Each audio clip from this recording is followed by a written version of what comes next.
السلام علیکم۔ آج ہم قرآن پاک کی ایک ایسی صورت پر بات کر رہی ہیں جو ایک پوری تہذیب کی تعمیر کا نقشہ پیش کرتی ہے۔ سورہ آل عمران۔ ہمارے سامنے جو مواد ہے اس کی بنیاد پر آج کی ہماری گفتگو کا مقصد یہ دیکھنا ہے کہ یہ صورت ایک مضبوط کمیونٹی کی تعمیر کے لیے ایک ماسٹر کلاس کیسے ہے۔ یہ مدینہ میں اس وقت نازل ہوئی جب مسلم معاشرہ آپ کہہ لیں کہ دو طرفہ دباؤ میں تھا۔ جی بالکل۔ ایک طرف سے نظریاتی چیلنجز تھے جیسے نجران سے آنے والا مسیحی وفد، اور دوسری طرف سے احد کی جنگ جیسے فوجی اور نفسیاتی دھچکے تھے۔ تو سوال یہ ہے کہ قرآن اس نوزائیدہ کمیونٹی کو ان چیلنجز کے لیے تیار کیسے کرتا ہے۔ آپ نے بہت ہی زبردست نقطہ اٹھایا ہے۔ لیکن یہ صورت محض احکامات کا مجموعہ نہیں ہے، یہ ایک ذہنیت کی تعمیر کرتی ہے۔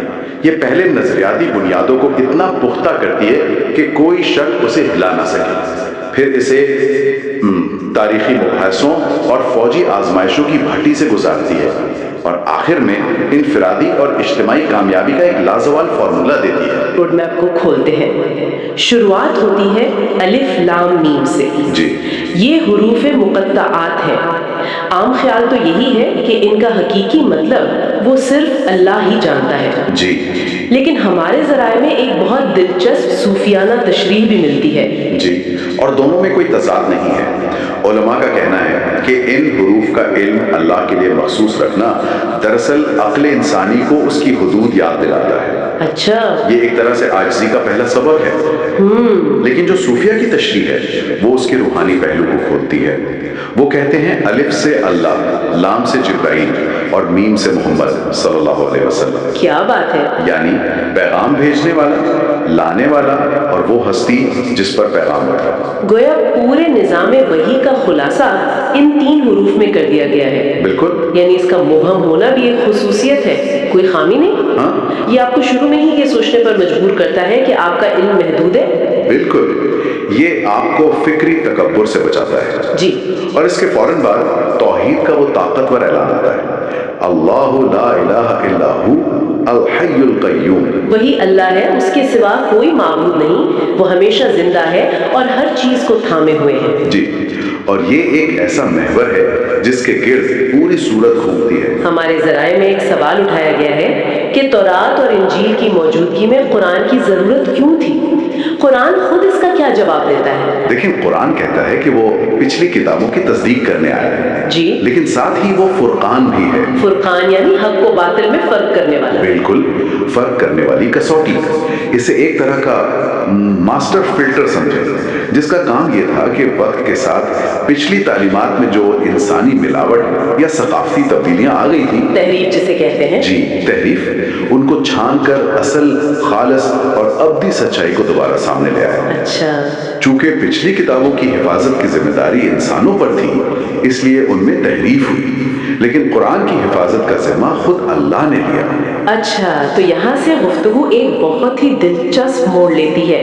قرآن ایک بڑے کائناتی دعوے سے ہٹ کر انسان کی اپنی ذاتی تخلیق کی طرف توجہ دلاتا ہے۔ ماں کے پیٹ کے 3 اندھیروں کا ذکر آتا ہے۔ جی، اور یہ ایک حیرت انگیز تصویر کشی ہے۔ یہ محض ایک سائنسی حقیقت کا بیان نہیں ہے۔ نہیں، بالکل نہیں، یہ ایک گہری دلیل ہے۔ قرآن اس معجزے کو حضرت عیسیٰ علیہ السلام کی پیدائش پر ہونے والے اعتراضات سے جوڑتا ہے۔ دلیل یہ دی جاتی ہے کہ جو ہستی خود تخلیق کے ان مراحل سے گزری ہو، جو ماں کے پیٹ میں پرورش پا رہی ہو، وہ خالق یا معبود کیسے ہو سکتی ہے؟ یہ ایک ایسی دلیل ہے جو عقل کو براہ راست مخاطب کرتی ہے۔ بالکل۔ اسی منطق کو آگے بڑھاتے ہوئے قرآن اپنی آیات کی 2 اقسام متعارف کرواتا ہے، محکمات، جن کے معنی بالکل واضح ہے، اور متشابہات، یعنی وہ جن کے معنی میں گہرائی ہے اور کئی پہلو ہیں۔ جی، اور ہمارے ذرائع کے مطابق یہ تقسیم بہت اہم ہے۔ انتہائی اہم ہے۔ یہ دراصل سوچنے کا ایک پورا فریم ورک ہے۔ محکمات وہ ستون ہیں جن پر آپ اپنی زندگی کی عمارت کھڑی کرتے ہیں۔ یہ عقائد اور اعمال کی بنیاد ہے۔ بالکل، لیکن قرآن جان بوجھ کر کچھ جگہیں متشابہات کی صورت میں چھوڑ دیتا ہے۔ یہ وہ علاقے ہیں جہاں عقل کو اپنی حدود کو تسلیم کرنا ہوتا ہے۔ یہ عاجزی سکھانے اور فکری انتہا پسندی سے بچانے کا ایک اندرونی نظام ہے۔ اچھا، جو لوگ علم میں پختہ ہوتے ہیں وہ کہتے ہیں ہم اس پر ایمان لائیں، یہ سب ہمارے رب کی طرف سے ہے۔ گویا قرآن آپ کو ایک مضبوط بنیاد بھی دیتا ہے اور ساتھ ہی فکری غرور سے بچانے کے لیے کچھ رہسیہ بھی باقی رکھتا ہے۔ بالکل صحیح۔ اب سورت کا نام آل عمران یعنی عمران کے خاندان پر ہے۔ اللہ نے تاریخ میں کچھ خاندانوں کو خاص طور پر کیوں چنا؟ دیکھیں، یہ انتخاب دراصل انسانیت کے لیے رول ماڈلز فراہم کرنے کا ایک طریقہ ہے۔ قرآن کہتا ہے کہ اللہ نے آدم، نوح، آل ابراہیم اور آل عمران کو دنیا والوں پر فضیلت دی۔ یہ وہ خاندان تھے جنہوں نے نسل در نسل توحید کے پیغام کو آگے بڑھایا۔ حضرت عمران حضرت مریم کے والد تھے اور بنی اسرائیل کے ایک بہت بڑے عالم اور عبادت گزار شخص تھے۔ اور یہاں سے حضرت مریم کا وہ قصہ شروع ہوتا ہے جو ایمان اور منطق کی حدود کو چیلنج کرتا ہے۔ ان کی والدہ حضرت حنا نے منت مانی تھی کہ وہ اپنے بچے کو اللہ کے دین کے لیے وقف کر دیں گے۔ جی، وہ بیٹے کی توقع کر رہی تھی لیکن بیٹی پیدا ہوئی اور اس پر ان کا رد عمل بہت انسانی ہے۔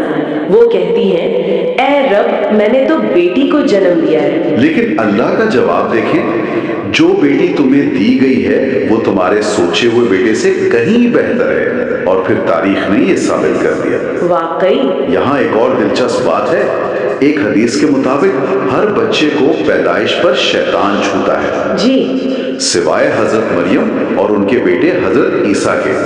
یہ ان کے خاص مقام کی طرف اشارہ ہے۔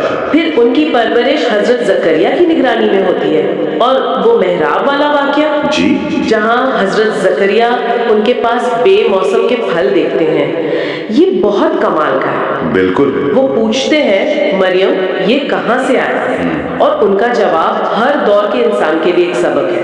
صحیح۔ یہ اللہ کی طرف سے ہے، وہ جسے چاہتا ہے بے حساب رزق دیتا ہے۔ یہ بے حساب رزق کا تصور بہت گہرا ہے۔ یہ صرف کھانے پینے کی چیز نہیں ہے، یہ ان غیر متوقع مواقع، ان بریک تھرو لمحات کی طرف اشارہ ہے جو ہماری منطقی منصوبہ بندی سے باہر ہوتے ہیں۔ صحیح۔ اور اسی واقعے نے حضرت زکریا کے دل میں امید کی چنگاری روشن کی۔ وہ بوڑھے تھے، ان کی بیوی بانجھ تھی، منطقی طور پر اولاد کا کوئی امکان نہیں تھا۔ بالکل کوئی امکان نہیں۔ لیکن انہوں نے سوچا کہ جو خدا مریم کو بے موسم پھل دے سکتا ہے وہ مجھے بھی غیر متوقع طور پر اولاد دے سکتا ہے۔ اور انہوں نے دعا کی۔ جی، اور نماز کے دوران ہی انہیں حضرت یحییٰ کی خوشخبری ملی۔ یہ واقعات ایک طرح سے حضرت عیسیٰ کی معجزانہ پیدائش کے لیے سٹیج تیار کر رہے ہیں۔ جی بالکل، ماحول بن رہا ہے۔ حضرت جبرائیل کا انسانی شکل میں آنا، حضرت مریم کا گھبرا کر اللہ کی پناہ مانگنا، اور پھر بغیر باپ کے بیٹے کی بشارت، یہ سب انسانی عقل کو جھنجھوڑ دینے کے لیے کافی تھا۔ اور جب حضرت عیسیٰ پیدا ہوئے اور انہوں نے گہوارے میں بات کی تو ان کے پہلے الفاظ پر غور کریں۔ جی، انہوں نے یہ نہیں کہا کہ میں خدا کا بیٹا ہوں یا میں خدا ہوں۔ نہیں، ان کا پہلا جملہ تھا انی عبداللہ، یعنی میں اللہ کا بندہ ہوں۔ سب سے پہلے اپنی بندگی کا اعلان کیا۔ بالکل، یہ ان کی پوری زندگی کے مشن کا خلاصہ تھا۔ گویا انہوں نے پیدا ہوتے ہی اپنی شان نہیں بلکہ اپنی بندگی کا اعلان کیا تاکہ بعد میں آنے والے لوگ غلو کا شکار نہ ہوں۔ صحیح۔ انہوں نے اپنے معجزات کا ذکر بھی کیا، لیکن ہر بار یہ واضح کیا کہ یہ سب بے اذن اللہ، یعنی اللہ کے حکم سے ہے۔ اور یہی وہ مرکزی نقطہ تھا جس پر نجران سے آئے مسیحی وفد کے ساتھ بحث ہوئی۔ جی، یہ کوئی معمولی بحث نہیں تھی۔ نجران اس وقت کا ایک علاقائی مسیحی پاور ہاؤس تھا۔ جی، ایک ہائی اسٹیک پبلک ٹیسٹ تھا یہ۔ تو ان کی بنیادی دلیل کیا تھی؟ ان کی بنیادی دلیل یہی تھی کہ چونکہ حضرت عیسیٰ بغیر باپ کے پیدا ہوئے اس لیے وہ خدا کے بیٹے ہیں۔ اس پر قرآن نے ایک ایسی منطقی دلیل دی جس کا ان کے پاس کوئی جواب نہیں تھا۔ عیسیٰ کی مثال اللہ کے نزدیک آدم جیسی ہے، یعنی اللہ نے آدم کو مٹی سے بنایا بغیر ماں اور باپ کے اور حکم دیا ہو جا، ہو گئے۔ اچھا، تو اگر بغیر باپ کے پیدا ہونا خدائی کی دلیل ہے تو آدم تو اس کے زیادہ حقدار ہے۔ یہ تو بہت ہی زبردست دلیل ہے۔ بالکل لاجواب۔ جب دلیل کام نہ آئی تو پھر مباہلہ کا حکم آیا، یعنی دونوں فریق اپنے قریبی عزیزوں کو لے کر میدان میں آئے اور جھوٹے فریق کے لیے اللہ سے بد دعا کریں۔ یہ تو بہت بڑا قدم تھا۔ یہ حق اور باطل کے درمیان ایک فیصلہ کن لمحہ تھا۔ نبی کریم صلی اللہ علیہ وسلم اپنے ساتھ حضرت فاطمہ، حضرت علی، حضرت حسن اور حضرت حسین کو لے کر نکلے۔ پنجتن پاک کو جی، جب مسیحی رہنماؤں نے ان نورانی چہروں کو دیکھا تو ان کے سردار نے کہا میں ایسے چہرے دیکھ رہا ہوں کہ اگر یہ دعا کے لیے ہاتھ اٹھا دیں تو پہاڑ اپنی جگہ سے ہل جائیں۔ اللہ اکبر۔ ان سے مباہلہ نہ کرو ورنہ تم تباہ ہو جاؤ گے۔ اور انہوں نے جزیہ دینا قبول کر لیا۔ تو یہ صرف ایک بحث کا خاتمہ نہیں تھا؟ نہیں، یہ اسلام کی فکری اور روحانی بردی کا کھلا اعلان ہے۔ یہ بہت دلچسپ ہے کہ سورت کس طرح انفرادی ثابت قدمی کے قصوں جیسے حضرت مریم اور حضرت زکریا سے اجتماعی ثابت قدمی کے سب سے بڑے امتحان کی طرف بڑھتی ہے، یعنی غزوہ احد کی طرف۔ بالکل صحیح، کیا بہترین منتقلی ہے۔ اصول وہی ہے لیکن اب پیمانہ پوری کمیونٹی کا ہے۔ جی، سورت کا ایک بڑا حصہ احد کی جنگ کے تجزیے پر مشتمل ہے۔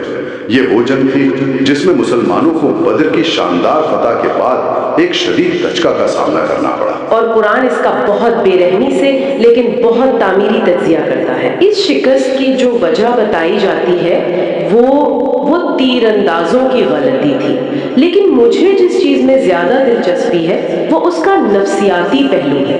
اس شکست کے بعد مسلمانوں کے اندر جو مایوسی، غم اور شاید ایک دوسرے کو الزام دینے کا جذبہ پیدا ہوا ہوگا، قرآن اس کو کیسے ڈیل کرتا ہے؟ یہ اس سورت کا ایک شاندار حصہ ہے۔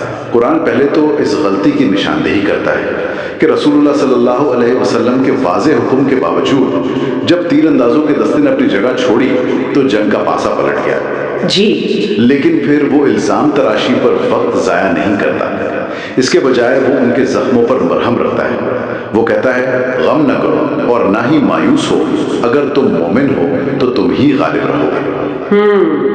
وہ انہیں یاد دلاتا ہے کہ فتح اور شکست اللہ کے ہاتھ میں ہے، اور یہ آزمائشیں تمہیں پاک کرنے اور تم میں سے شہیدوں کو چننے کے لیے آتی ہیں۔ اور پھر وہ شہدائے احد کے بارے میں وہ مشہور آیت آتی ہے کہ انہیں مردہ نہ کہو، وہ زندہ ہے۔ یہ آیت اس وقت کے ماحول میں کتنی انقلابی ہوگی۔ اس نے غم کو فخر میں بدل دیا، اس نے موت کی تصور کو ہی بدل دیا۔ یہ پیغام تھا کہ اللہ کی راہ میں دی گئی جان ضائع نہیں ہوتی بلکہ ایک اعلیٰ درجے کی زندگی کا آغاز کرتی ہے۔ اس ایک آیت نے شکست کے احساس کو ایک عظیم مقصد کے احساس میں تبدیل کر دیا۔ اور سب سے بڑا سبق یہ تھا کہ کامیابی اور ناکامی کا انحصار صرف اور صرف رسول اللہ صلی اللہ علیہ وسلم کی اطاعت پر ہے۔ جی، جب حکم مانا فتح ملی، جب حکم سے انحراف ہوا تو جیتی ہوئی بازی پلٹ گئی۔ تو سورت اپنی نظریاتی بنیادوں کو مضبوط کرتی ہے، پھر ان بنیادوں کو مباحثوں اور جنگوں سے ٹیسٹ کرتی ہے۔ اب ہم سورت کے اختتامی حصے کی طرف آتے ہیں جو ان تمام اسباق کا نچوڑ پیش کرتا ہے۔ جی، اور یہ وہ آیات ہیں جن کے بارے میں کہا جاتا ہے کہ انہیں سن کر نبی کریم صلی اللہ علیہ وسلم کی آنکھوں سے آنسو بہہ نکلتے تھے۔ یہ وہ لوگ ہیں جو اولو الالباب ہیں، یعنی عقل والے۔ جی، سچے دانشور۔ یہ وہ لوگ ہیں جو صرف عبادات ہی نہیں کرتے بلکہ اٹھتے، بیٹھتے، لیٹتے ہوئے اللہ کو یاد کرتے ہیں اور کائنات کی تخلیق پر غور و فکر کرتے ہیں۔ بالکل، ان کی سوچ انہیں اس نتیجے پر پہنچاتی ہے کہ اے ہمارے رب، تو نے یہ سب بے مقصد نہیں بنایا۔ یہ عبادت اور علم کا ایک حسین امتزاج ہے۔ اور اس گہرے غور و فکر کے بعد وہ دعا کرتے ہیں۔ ربنا سے شروع ہونے والی 5 دعائیں ہیں۔ جی، اور ان دعاؤں کے فوراً بعد اللہ کا جواب آتا ہے، میں نے تمہاری دعا قبول کر لی۔ یہ کتنا خوبصورت ہے کہ قرآن پہلے دعا سکھاتا ہے اور پھر فوراً اس کی قبولیت کی یقین دہانی بھی کراتا ہے۔ بالکل۔ اور پھر بالکل آخری آیت میں ان تمام بحثوں، قصوں اور اسباب کا خلاصہ، کامیابی کا ایک 4 نکاتی فارمولہ دیا جاتا ہے۔ یہ اس سورت کا حتمی نتیجہ ہے۔ جی، تو یہ 4 اصول یہ صرف ایک فہرست نہیں ہے بلکہ یہ پوری سورت کا نچوڑ ہے۔ آئیے ان کو ایک ایک کر کے دیکھتے ہیں۔ پہلا ہے اصبروا، یعنی صبر کرو، دین پر اور مشکلات پر ڈٹ جاؤ۔ یہ وہ صبر ہے جو نجران کے وفد کے سامنے چاہیے تھا۔ بالکل۔ دوسرا ہے وصابروا، یعنی مقابلے میں ثابت قدم رہو۔ یہ احد کے میدان والی استقامت ہے۔ جی، تیسرا ہے ورابطوا، یعنی سرحدوں کی نگرانی کرو، چوکس رہو۔ اور یہ صرف فوجی سرحدیں نہیں ہیں، نہیں بلکہ نظریاتی اور اخلاقی سرحدیں بھی ہیں۔ اور چوتھا اور سب سے اہم واتقوا اللہ، یعنی اللہ کا تقوی اختیار کرو۔ یہ وہ بنیاد ہے جس پر باقی تینوں ستون کھڑے ہیں۔ یہ وہ شعور ہے جو ہر عمل کو درست سمت دیتا ہے۔ جی فرمایا گیا لعلکم تفلحون، تاکہ تم کامیاب ہو جاؤ۔ گویا یہ ایک مکمل بلو پرنٹ ہے، انفرادی کردار سازی سے لے کر اجتماعی دفاع تک۔ آئیے ہم بھی اسی دعا کے ساتھ اپنی گفتگو کو سمیٹتے ہیں جو ان آیات میں سکھائی گئی ہے۔ ربنا فاغفر لنا ذنوبنا وکفر عنا سیئاتنا وتوفنا مع الابرار۔ اے ہمارے رب، ہمارے گناہ معاف فرما، ہماری برائیوں کو مٹا دے اور ہمیں نیک لوگوں کے ساتھ موت عطا فرما، آمین۔ آمین۔ سورہ آل عمران کی آخری آیت کامیابی کے لیے 4 ستون بیان کرتی ہے: صبر، ثابت قدمی، نگرانی اور تقوی۔ آج کی تیز رفتار اور خلفشار سے بھری دنیا میں کوئی شخص ان خصوصیات کو اپنی روزمرہ زندگی کا حصہ کیسے بنا سکتا ہے؟